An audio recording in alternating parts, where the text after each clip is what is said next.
નમસ્કાર વિદ્યાર્થી મિત્રો.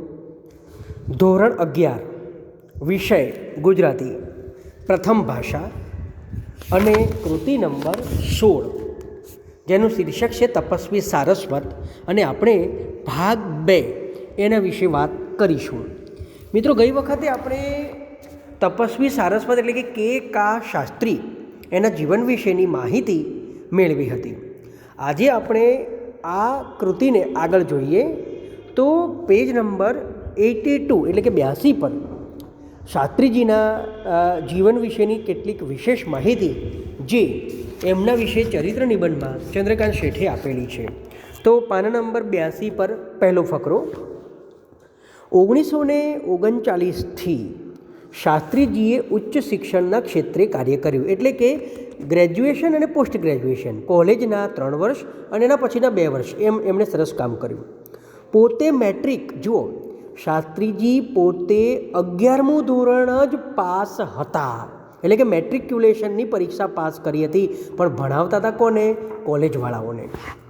એટલે કે ગુજરાતી, સંસ્કૃત વગેરે ભાષાઓ અને તેના સાહિત્ય પરનું અને ગુજરાતના ઇતિહાસ અને સંસ્કૃત પરનું તેમનું જ્ઞાન પ્રભુત્વ જોઈને ગુજરાત યુનિવર્સિટીએ તેમને અનુસ્નાતક કક્ષાએ, એટલે કે MA કક્ષાએ, PhD કક્ષાએ, એટલે કે ડૉક્ટર ઓફ ફિલોસોફીની કક્ષાએ અધ્યાપન કાર્ય કરવાની માન્યતા આપી. વિચાર કરો કે તમારી પાસે એટલી ડિગ્રી ના હોય, માની લો કે તમે 10મું જ ભણેલા હો અને તમને એમ કહેવામાં આવે કે તમારે કોલેજના વિદ્યાર્થીઓને ભણાવવાના અને એમને PhD કરાવવાનું. આ તો શક્ય જ નથી, પણ શાસ્ત્રીજીની બાબતમાં આ શક્ય બન્યું, કારણ કે એમની પાસે અદ્ભુત જ્ઞાન હતું. તેમના માર્ગદર્શન હેઠળ 16 વિદ્યાર્થીઓ PhD થયેલા. ગુજરાત યુનિવર્સિટી ઉપરાંત તેમની અધ્યાપક તરીકેની સેવાઓનો લાભ SNDT યુનિવર્સિટીને પણ મળ્યો હતો. એટલે SNDT યુનિવર્સિટી એટલે શું? જેમાં SNDT એટલે શ્રીમતી, N એટલે નાથીબાઈ, D એટલે દામોદર અને T એટલે ઠાકરસિંહના નામે મુંબઈમાં મહિલાઓની યુનિવર્સિટી જે છે એને SNDT યુનિવર્સિટી કહેવાય. હવે LD ઇન્સ્ટિટ્યૂટ ઓફ ઇન્ડિયોલોજી, મેં તમને કહ્યું હતું કે અમદાવાદની અંદર ગુજરાત યુનિવર્સિટી સામે Lalbhai Dalpatbhai Vidyabhavan LD institute of Indology આવેલી છે, જ્યાં હસ્તપ્રતો સચવાયેલી છે. એવી સંસ્થાઓને તેમની સંશોધન સેવાઓનો લાભ મળ્યો. હવે જુઓ, શાળાની 11 વર્ષની અને ઉચ્ચ શિક્ષણની 52 વર્ષની, એટલે કે 1939થી 1990 સુધી, એટલે કેટલા બધા વર્ષ. સીધો જ હિસાબ છે કે ભાઈ કેટલું એમણે ભણાયું. શાળાની 11 વર્ષની તો ખરી જ, પણ ઉચ્ચ શિક્ષણની 1939થી 90ની, એમ કરીને એમણે અધ્યાપન સેવાઓ એમની ગણતા 65 વર્ષની તેમની વિદ્યાકીય કારકિર્દી વિરલ કહેવાય એવી હતી. બહુ તો કોઈ શિક્ષક 25 વર્ષ સુધી ભણાવે કે 30 વર્ષ ભણાવે કે 35 વર્ષ ભણાવે, વધુમાં વધુ 35 વર્ષ ભણાવે. આમણે એથી ડબલ કહી શકાય, એટલે કે 65 વર્ષ સુધી એમણે આ શિક્ષણ કાર્ય કર્યું. આ દરમિયાન અભ્યાસી, સંશોધક, પ્રાધ્યાપક તરીકેની શાસ્ત્રીજીની સેવાઓ સાર્વત્રિક રીતે સમાદર થયેલો. એમની આ જે સેવાઓ છે એમને લોકોએ વખાણી પણ ખરા. આયુષ્યના અંત સુધી શાસ્ત્રીજી સાહિત્યમાં સંશોધન, સંપાદન, કોશ કાર્ય, એટલે કે શબ્દકોશ બહાર પાડવો તે અને લેખન કાર્યમાં ગળાડૂબ રહ્યા હતા.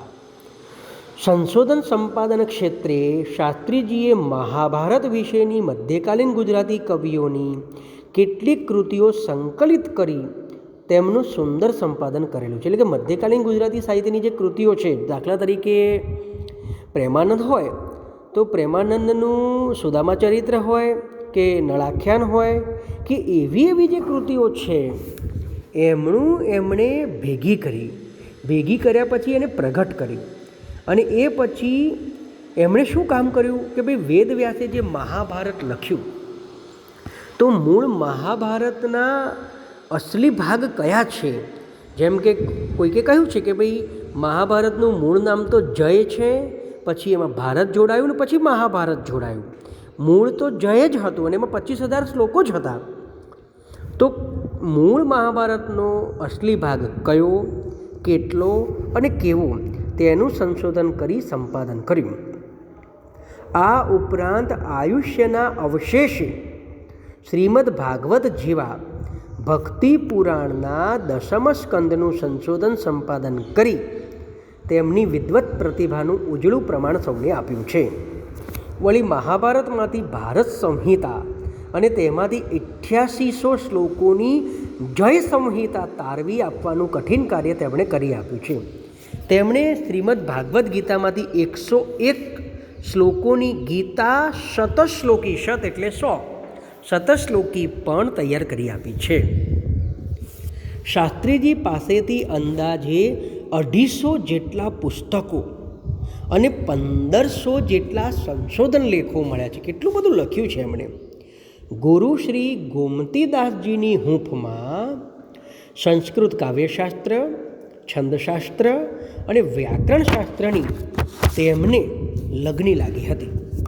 તે જીવનભર જળવાઈ રહી.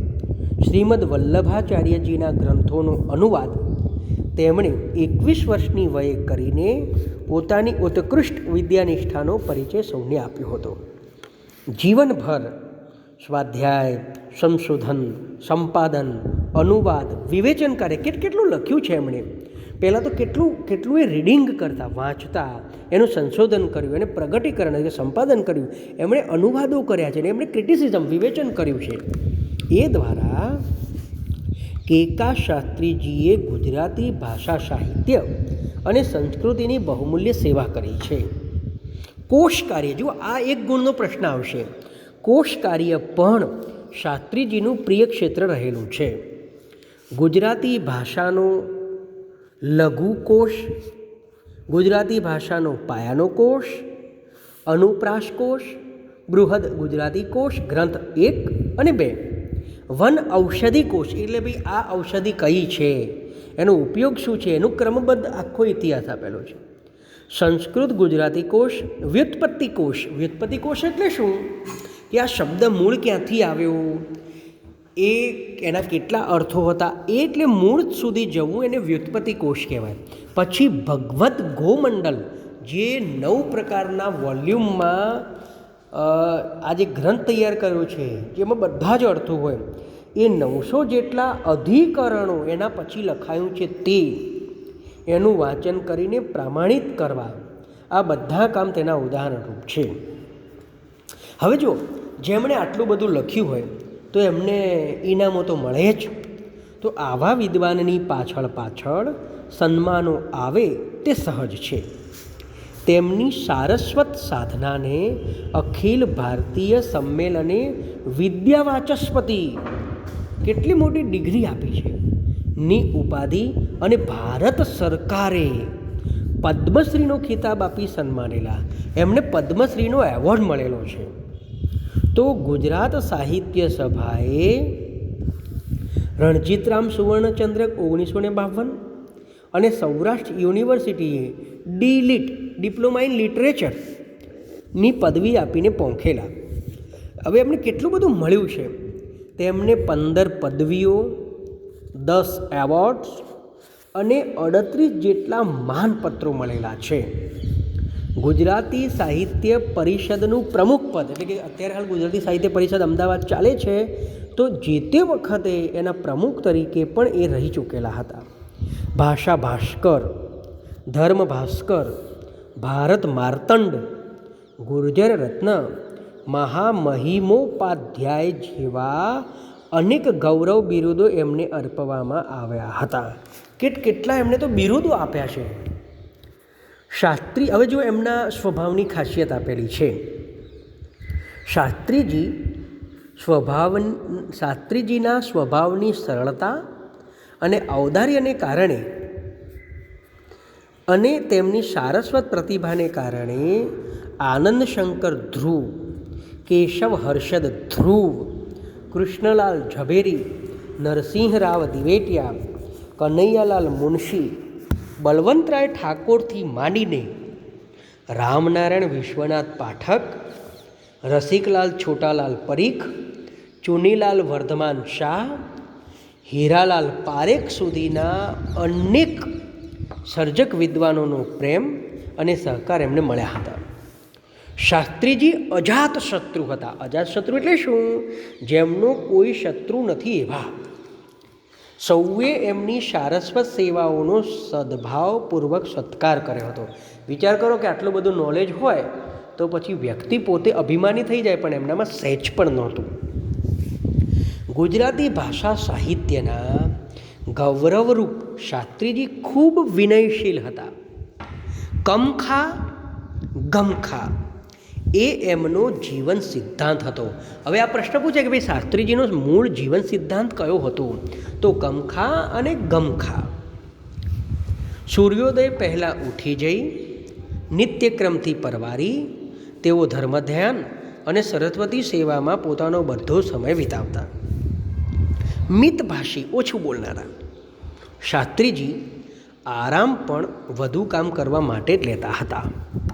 એટલે કે આરામ કરે પણ તે પણ વધુ કામ કરવા માટે જ લેતા હતા. હવે જુઓ, શાસ્ત્રીજીનું જીવન સરળતા અને સાદાઈનું ઉત્તમ દૃષ્ટાંત પૂરું પાડે છે.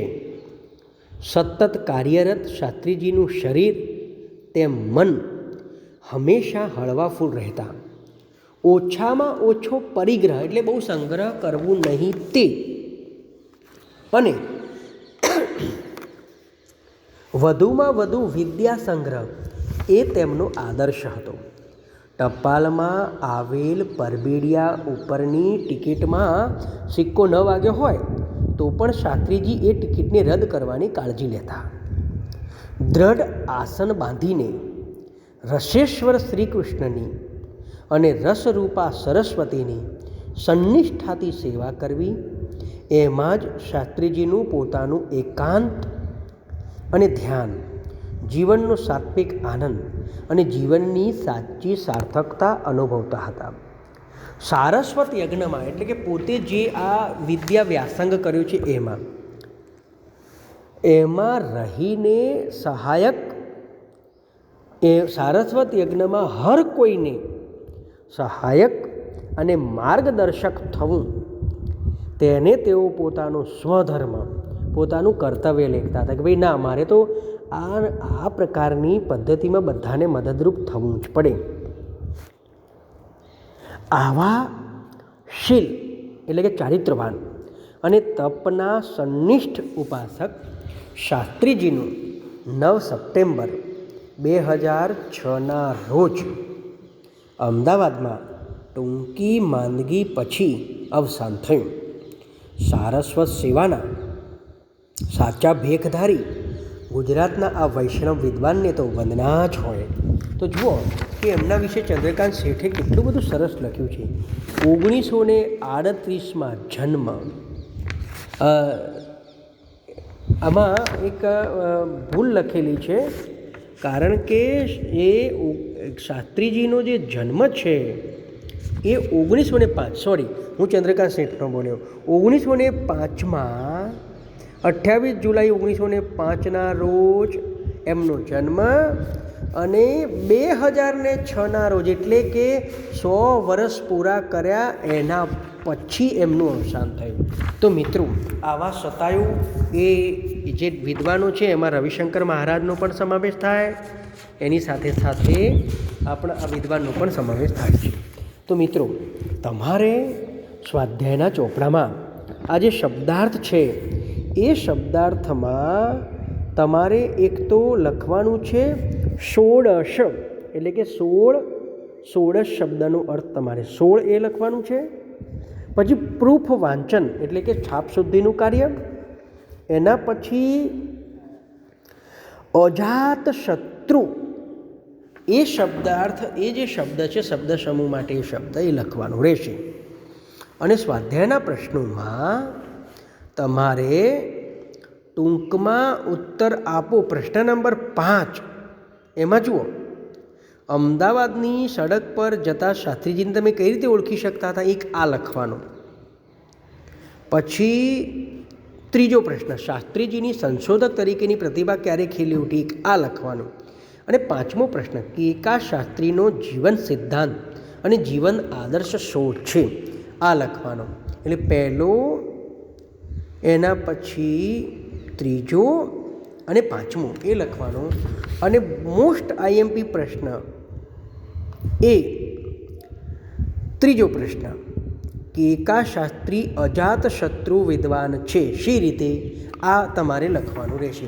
તો મિત્રો, અહીં આપણે તપસ્વી સારસ્વત કૃતિ 16 ભાગ 2 એને અહીં આપણે પૂરો કરીએ છીએ. નમસ્કાર, આભાર.